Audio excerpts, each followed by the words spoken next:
Good morning, Year 5. I'm just going to first go through some of the work that people did yesterday. This one was from Amina in Mars class. She found some features from the text we were studying. So let's have a look. What have we got here? World famous, some exaggeration. It might not be exaggeration, but it's still very strong language, isn't it? Enjoy, it's imperative, so it's telling you must enjoy. Fall, I think that's from fall in love. Okay, so it's telling you must.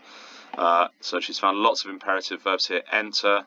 Never, I wouldn't say that's an imperative verb. Well, I guess there'll be a verb that comes with it. Are you bored and fed up of visiting the same old places? So Amina's noticed here that it's a rhetorical question, but it's also emotive language. So it taps into the feeling of being bored. Okay, so are you feeling bored of the same old holidays? Then go to Alton Towers. So well done, Amina. We've got some work from Alicia here. She spotted this from the Paris text. Elegant and time-honoured city with a rich cultural history. So there's lots going on in there, but it's just a lovely phrase that could definitely be used in a text about Greece, isn't it? So sometimes we just find things which sound great and we pinch them, we magpie them. Everything about the capital is oozing elegance. Okay. I used to live in Paris. I can tell you very much that not everything about the capital oozes elegance. There are many things that don't, so I think that's a case of exaggeration, isn't it? And we've got another. Oh yeah, you are guaranteed a I'm not sure what that says. I think there's a bit cut off there. The experience of a lifetime or something, I think that says. So thank you, Alicia. This one's from Eliza. Then head straight to, that's an imperative verb. Captured the world's imagination. The world's imagination? I think that's exaggeration, isn't it? 5-star, well, that might not be exaggeration. You do get 5-star hotels. They get given a score. 5 is the top. The most relaxing. So she's found, well, she said weasel word there. I'd say it's a superlative, that. There are thousands. Depends what she's referring to. It could be exaggeration. Magical. Yeah, lots of things get described as magical. It's hard to define what that means, isn't it? Thanks, Eliza, sorry. And we've got Isaac's done something here. One of the most iconic constructions in the world. Yeah, definitely a weasel word, that. We've got another rhetorical question here. Oh, here we go. I think this is what Alicia was getting at. You are guaranteed the time of your life. Now, what does that even mean? If it's not the time of your life, you get your money back? I doubt it. It's just that kind of language we see in advertising, which is kind of dishonest when you think about it. From the moment you arrive, you'll be screaming at the top of your voice. Well, that's in reference to a theme park. What, the moment you walk through the gate? That would be a bit weird if everyone walked through the entrance and started screaming, but it's what they put to get you excited, isn't it? So it's a weasel word. I'd say it's also emotive language. It tells you you're going to be really excited.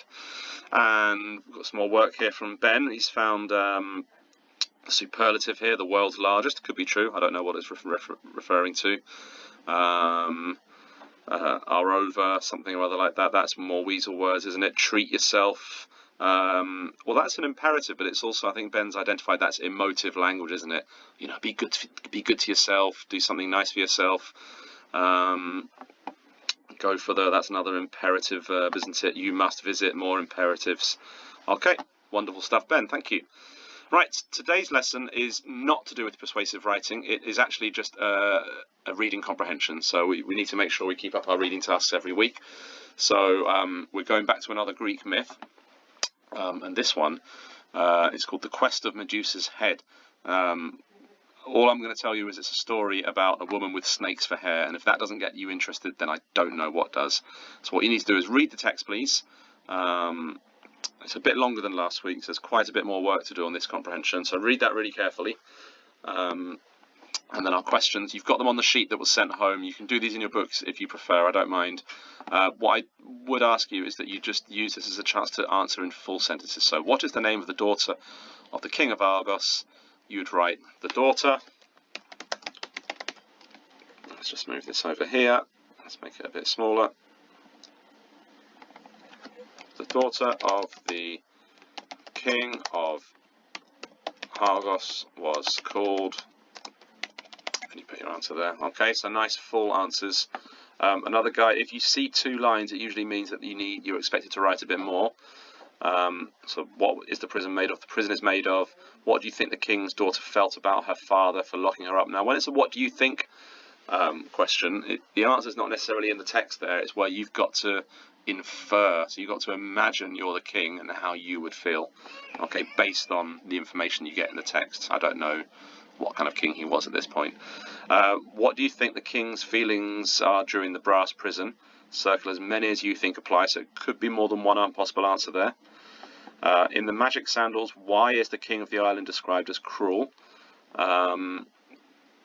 Well, you need to use a because there, don't you? Okay.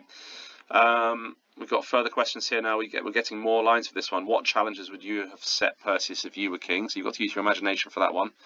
What do you think Perseus felt when he was given the challenge to capture the head of Medusa? Why do you think that?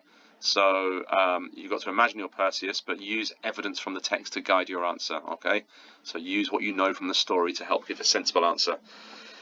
Who was going to help Perseus on his travels? How were they going to do this? So that's more of a retrieval. You've got to find who that person was. Why do you think the gods gave Perseus some help to get started on his journey? Okay, so it's a why do you think? So it's what you think, but use what you know from the story to give a sensible answer. And then finally, write your own version of what happened to Perseus next in the adventure. So that's where you get to use your imagination. Think about what we learnt about in Greek myths the week before last, and just give a paragraph ending to what happened next. Okay, we'll stop there. I'm looking forward to seeing your answers. Have a lovely day. Bye-bye.